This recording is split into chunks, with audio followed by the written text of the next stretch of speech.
Assalamualaikum warahmatullahi wabarakatuh. Hai, halo, selamat datang di video pembelajaran kimia. Belajar kimia itu menyenangkan. Nah, sebelum kita memulai pembelajaran kali ini, yuk mari kita berdoa terlebih dahulu. Bismillahirrahmanirrahim.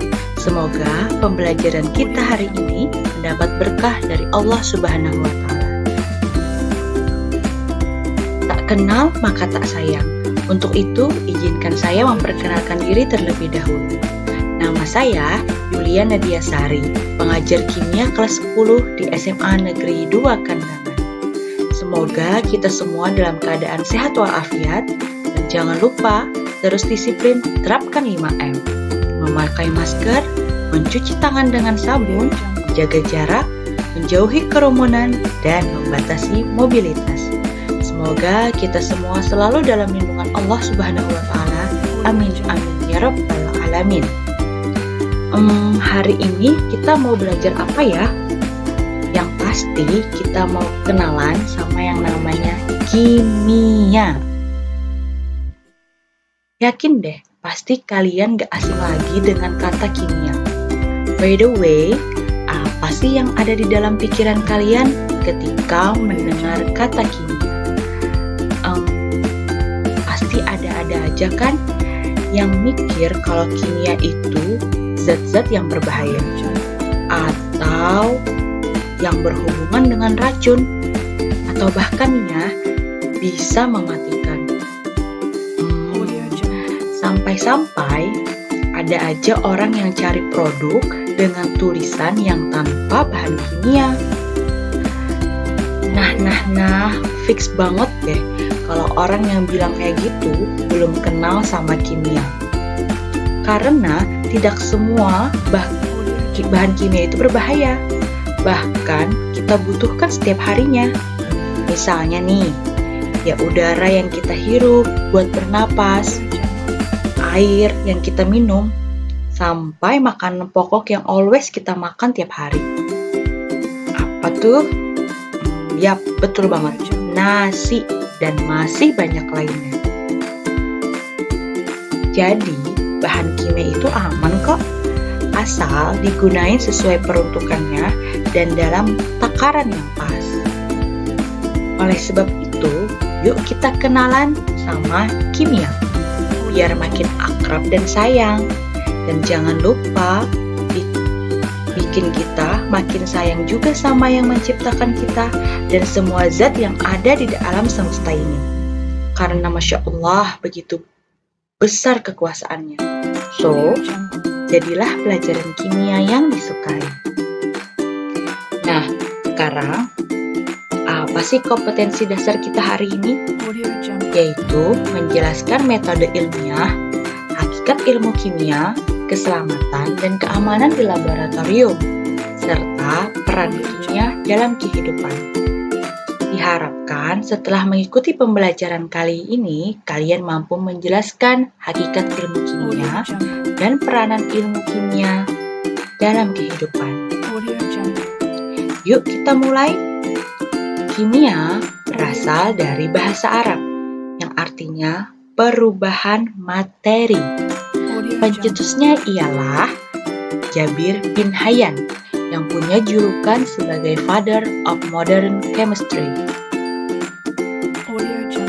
Pada hakikatnya, ilmu kimia itu ilmu yang mempelajari susunan, struktur, sifat, dan perubahan materi. Kalian tentu masih ingat dong ya, apa itu materi? Yang sudah kalian kenal sejak di bangku SMP. Nah, materi itu adalah segala sesuatu yang memiliki massa dan memiliki volume. Di sekitar kita banyak sekali materi. Contohnya nih ya, tubuh kita sendiri, kursi, kendaraan, dan masih banyak lagi.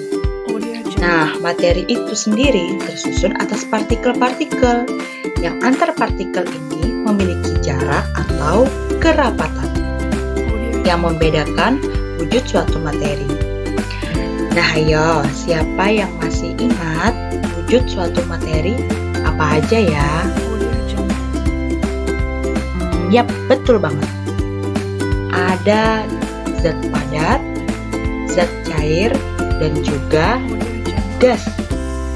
Nah, zat padat jarak antara partikelnya sangat rapat. Sedangkan zat cair jarak partikelnya agak renggang.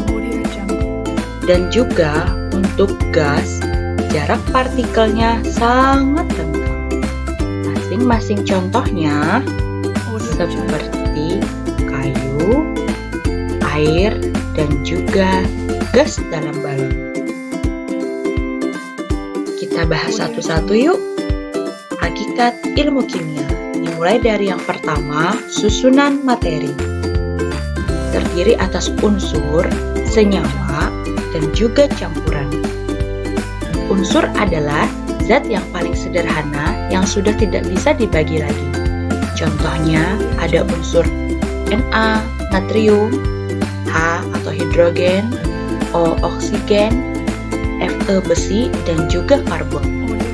Kemudian ada senyawa, zat yang terbentuk dari gabungan beberapa unsur dengan perbandingan tertentu.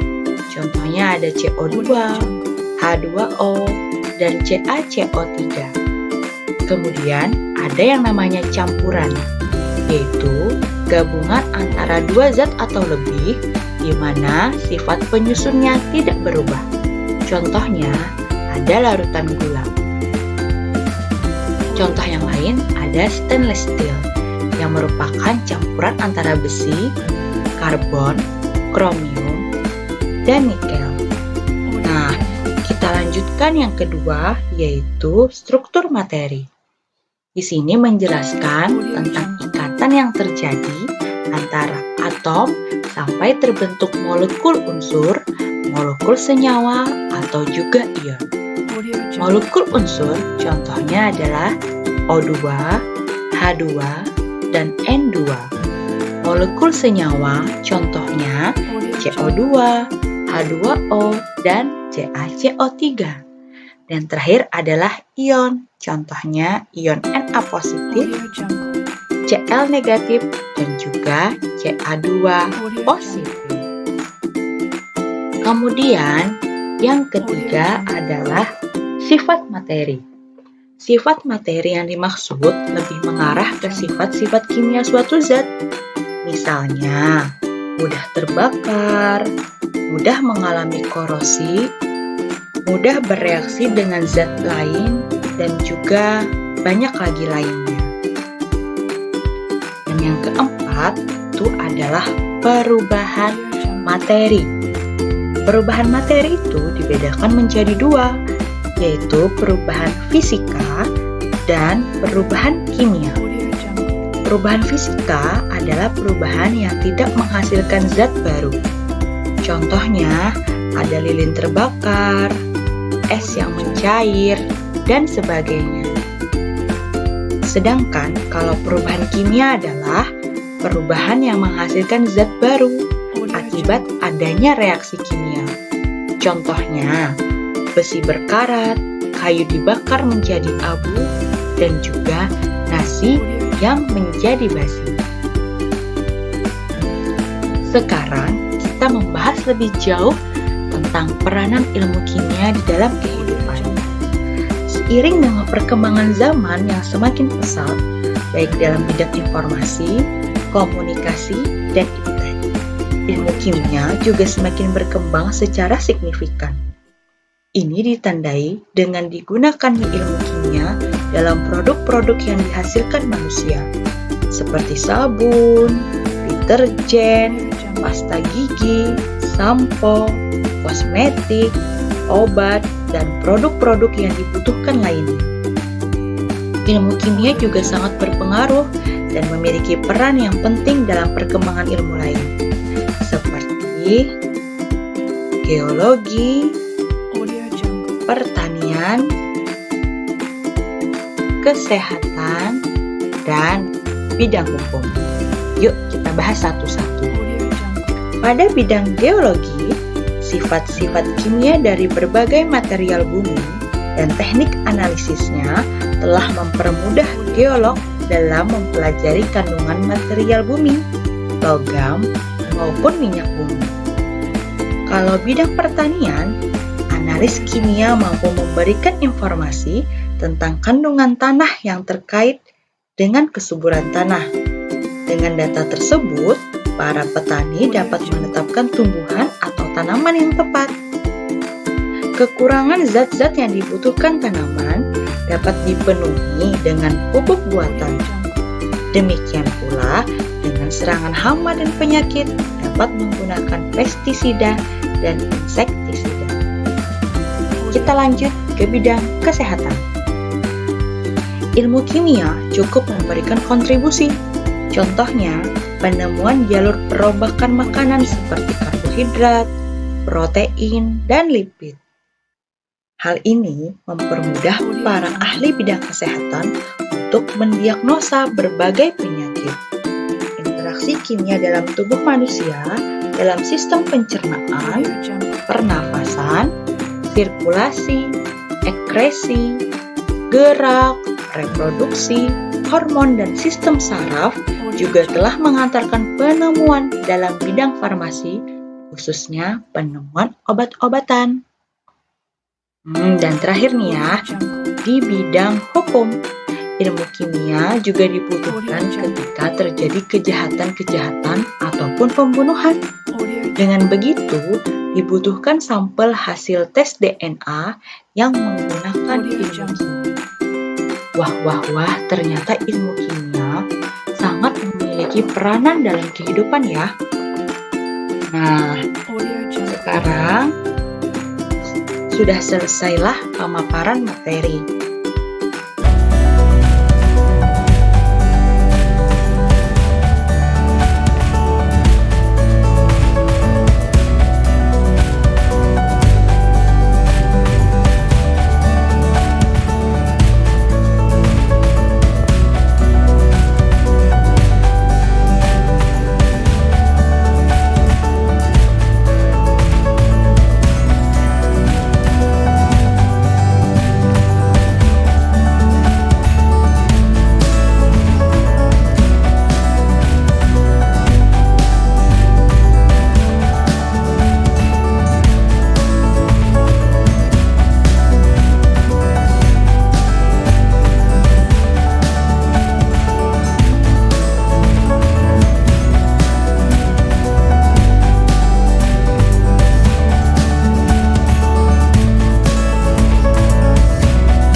Alhamdulillah, pembelajaran kali ini akan kita akhiri. Semoga setelah kenal sama kimia dan peranan kimia dalam kehidupan dapat mengubah pandangan kita terhadap kimia itu sendiri. Semoga proses pembelajaran kali ini mendapat berkah dari Allah Subhanahu wa Ta'ala. Sampai berjumpa di pembelajaran berikutnya ya. Wassalamualaikum warahmatullahi wabarakatuh.